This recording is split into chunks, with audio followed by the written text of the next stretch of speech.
প্রাণ পাখি মো উইরা যায়।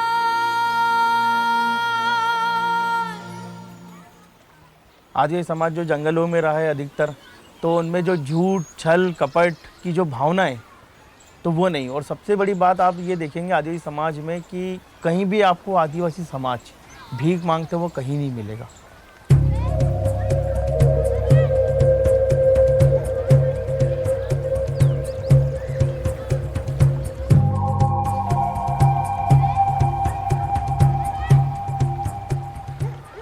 आदिवासी समाज परंपरा को निभाते हुए एक स्वाभिमानी भी है ना। मजदूरी करता आपको मिल जाएगा, काम करते हुए खेतों में काम करते मिल जाएगा, पर भीख मांगते हुए आप देखिएगा कहीं भी आपको आदिवासी समाज नहीं मिलेगा।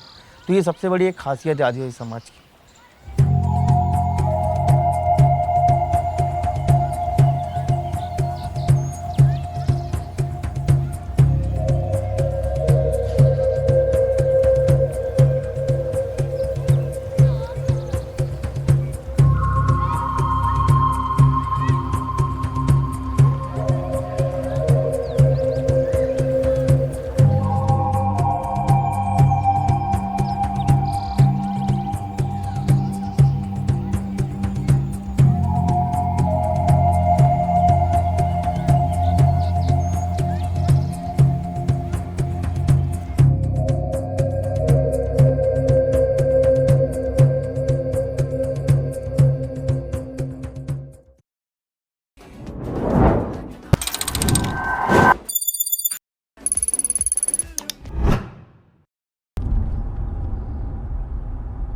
आदिवासी समाज की बात करें तो आदिवासी समाज बहुत प्राचीन समाज है जो अपनी संस्कृति परंपरा रीति रिवाज को हमेशा देखते आया है, निभाते आया है। आदिवासी समाज के लोग कई तरह के त्योहार एकजुट होकर मनाते हैं, जिसमें दशहरा, लकड़ी पूजन, गौ पूजन, डोहा और बिरसा मुंडा जयंती जैसे त्योहार शामिल हैं।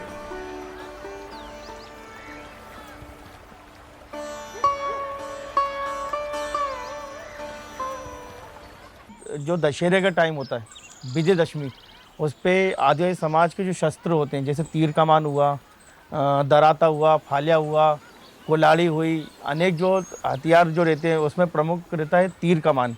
तो उनकी पूजा करते हैं वहाँ पे, जैसे हम शहरों में भी देखते हैं शस्त्र पूजा होती है।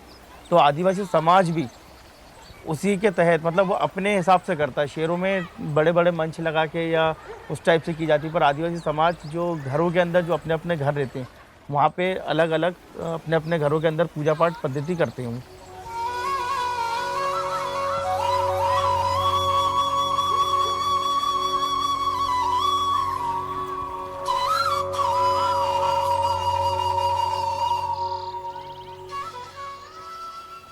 ये है, ये औजार है।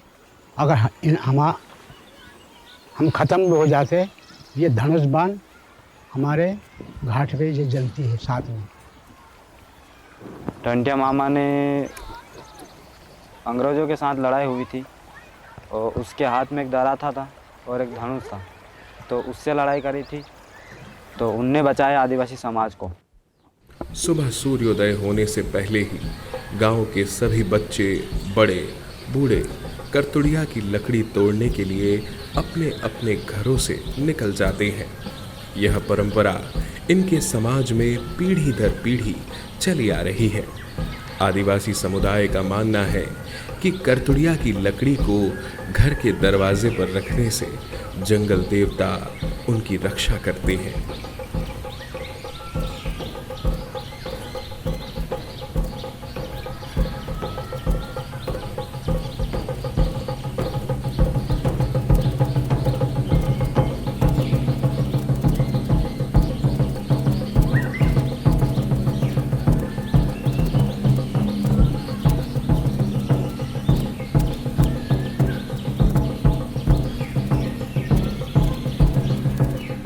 दिवाली के टाइम पे भी सदियों से, कई सालों से हमारे जो बाप दादा हैं, हमारे जो पूर्वज हैं, वो दिवाली का पर्व मनाते आ रहे हैं।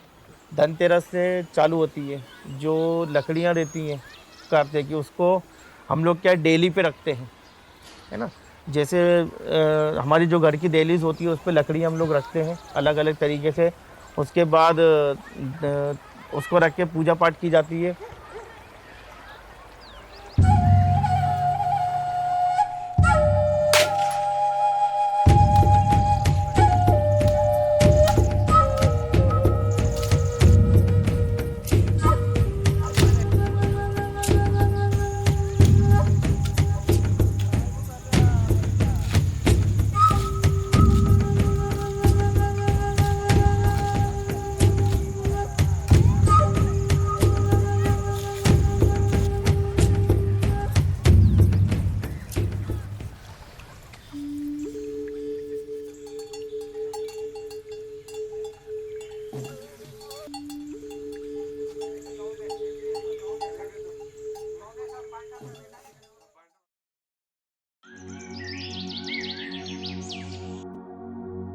उसके बाद दूसरे दिन जब गोवर्धन पूजा होती है तो भैंसों को रंगना अलग से, जो मतलब वो एक उत्साह जो दिवाली का रहता है ना, वो एक अलग ही रहता है आदिवासी समाज में।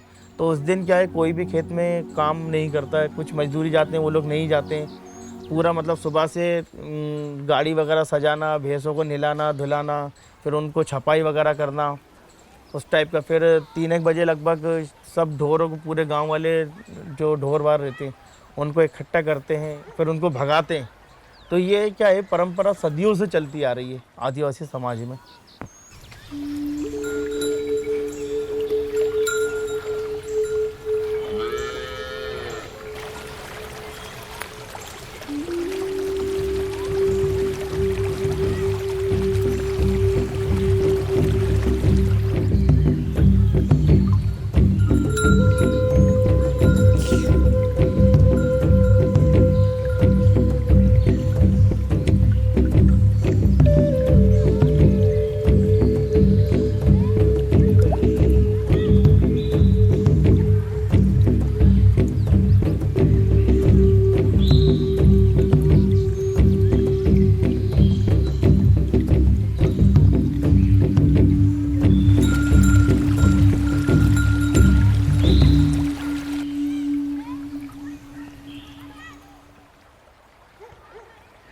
दीपावली के अगले दिन गौ पूजन पर आदिवासी समुदाय से मुर्गा या अंडा की बलि देने का रिवाज होता है, जिसमें कि नारियल के प्रसाद का वितरण भी शामिल है। आदिवासी समुदाय का मानना है कि इस तरह की पूजा से जंगल देवता को खुश किया जाता है। शाम होने के दौरान सभी लोग अपने अपने घर की गायों और बैलों को खाली मैदान में इकट्ठा करते हैं और उन्हें दौड़ाते हैं।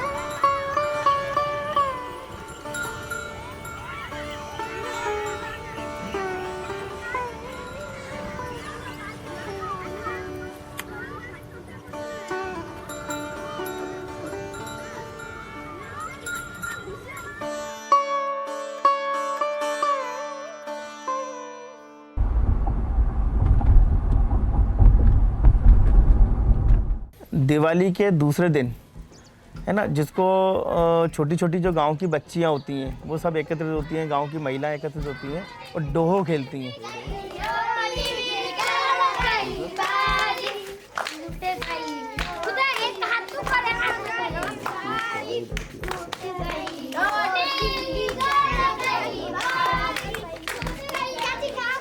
ये इस प्रकार का रहता है कि एक छोटी बच्ची रहती है, जो उसमें सबसे छोटी बच्ची रहेगी, उसको सिर पर मटकी रखते हैं और आदिवासी संस्कृति के अनुसार जो उनके लोकगीत होते हैं है ना, वो गाते बजाते हुए घर घर जाते हैं और जिस घर जाते हैं उस घर में जो उनकी क्षमता अनुसार जो भी उनको पैसे दें या गेहूँ दें वो लोग देते हैं, सब इकट्ठा करते हैं और ये लगभग 11 दिन चलता है।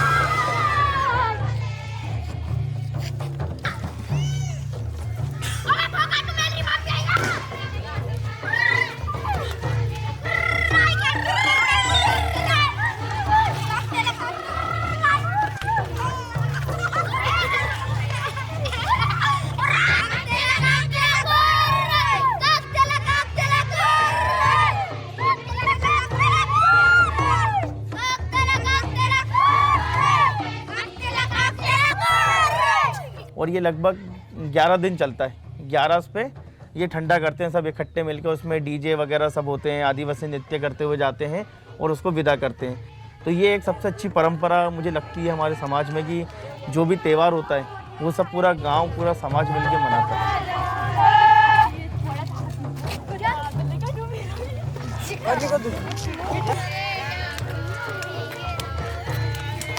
चाची निकल के कही बाहरी तारे घरे पी के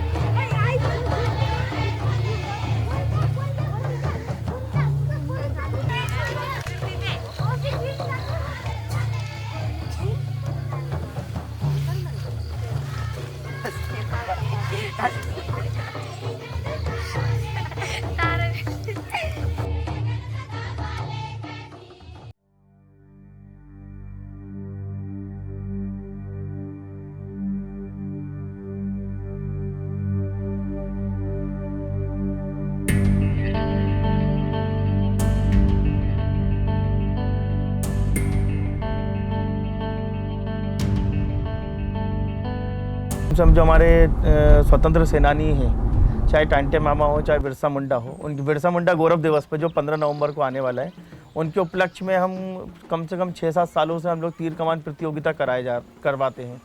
तो उसमें हम जो युवा और जो हमारी युवतियाँ होती हैं, हम उनसे निवेदन भी करते हैं कि उस दिन अपनी संस्कृति में आएँ, है ना, धोती कुर्ता पगड़ी बांध कर आएँ। जो महिलाएं रहती हैं उनसे हम आग्रह करते हैं कि आप लोग है ना, जो अपना आदिवासी संस्कृति का पहनावा है, घाघरा लुगड़ा और कुछ हार टाइप के जो रहते हैं उनके आभूषण, वो पहन कर आए, ताकि एक लगे, एक माहौल बने कि आदिवासी समाज का एक कार्यक्रम है।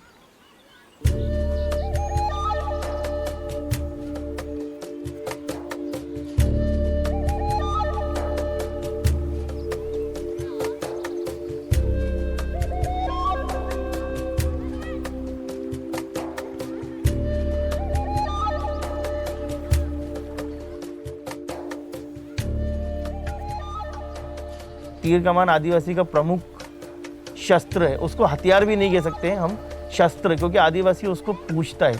जैसे सिख लोग अपने साथ खड़ग रखते हैं, वैसे आदिवासी समाज कई वर्षों से, कई सालों से अपने साथ तीर कमान रखते हुआ आ रहा है। हर साल बिरसा मुंडा जयंती के उपलक्ष्य पर आदिवासी समुदाय तीर कमान प्रतियोगिता का आयोजन करता है, जिसमें हर घर से एक प्रतिभागी इस प्रतियोगिता में हिस्सा लेता है।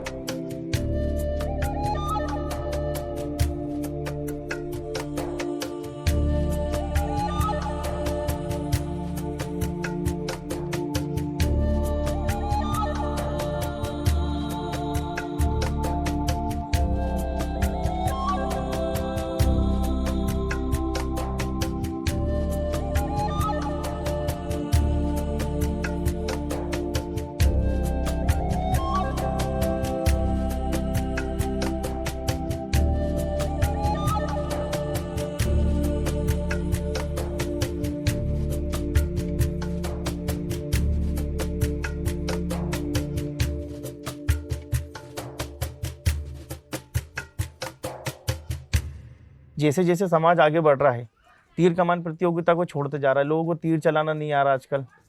तो साल में हमने इसलिए एक ये कार्यक्रम रखा है ताकि एक बार लोग तीर उठा के चलाएं, ताकि हमारी जो परंपरा है, जो आदिवासी का प्रमुख हथियार है तीर कमान, वो कम से कम लोग चलाना ना भूलें।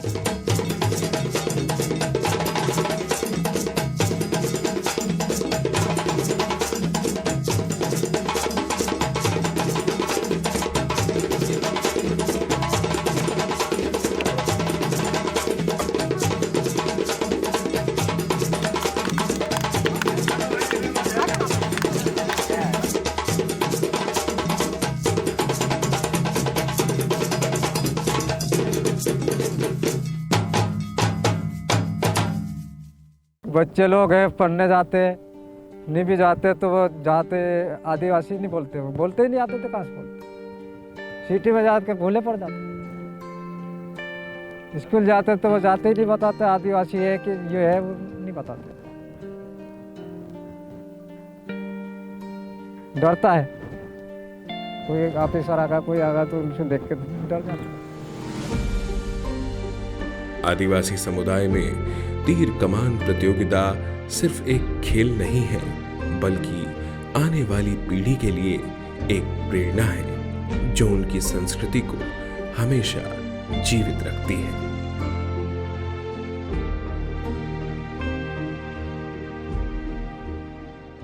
अंत में सिर्फ मैं यही निवेदन करूंगा सभी लोगों से, जिस प्रकार आदिवासी समाज अपनी रीति रिवाज परंपराएं पहनावे को सजोया हुआ है, उसी प्रकार हमें भी उनका सहयोग करके जो हमारे देश की संस्कृति है, जो हमारे धर्म की संस्कृति है, उसको बचाने के लिए हमें भी प्रयास करना चाहिए। आप देख सकते हैं साउथ में आप चले जाएं, वहाँ पे अपनी संस्कृति में रहते हैं वो लोग, लुंगी पहनते हैं, ऊपर शर्ट पहनते हैं, कोई शर्म नहीं है उनमें। तो हमें भी ये प्रयास करना चाहिए, हमें अपने देश की संस्कृति अपनानी चाहिए। और हमें जो ये good morning, good afternoon, good evening है, क्योंकि ये हमारी संस्कृति है ही नहीं, है ना। हमारी संस्कृति है सुबह उठ के हम लोग सुप्रभात, राम राम करते हैं, जय श्री राम, ये हमारी संस्कृति है। तो हमें ये अपनाना पड़ेगा, क्योंकि आने वाले समय में अगर हम नहीं अपनाते हैं अभी, क्योंकि ये शायद हमारी आखिरी पीढ़ी है, अगर हम लोग इसको नहीं अपनाते हैं तो शायद हमारी जो पीढ़ी है आने वाली, वो विदेशी तौर तरीके अपनाए। और ये एक दिन ऐसा आएगा कि ये त्यौहार मनाना भी, जो हमारी पीढ़ी है, जो हमारे बच्चे हैं, वो त्यौहार मनाना भी छोड़ देंगे, क्योंकि उन्हें पता ही नहीं रहेगा दिवाली, दशहरा, होली क्या है। क्योंकि अगर हम लोग ही नहीं मनाएंगे तो हमारे बच्चे भी, क्योंकि बच्चा वही करता है जो हम उसको सिखाएंगे, जो हमसे सीखेगा, जो हमसे देखेगा।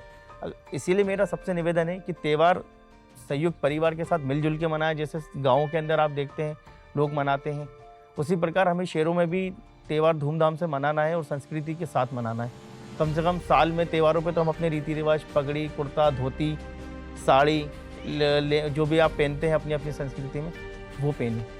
बस इसी के साथ सबको जय राम जी की धन्यवाद।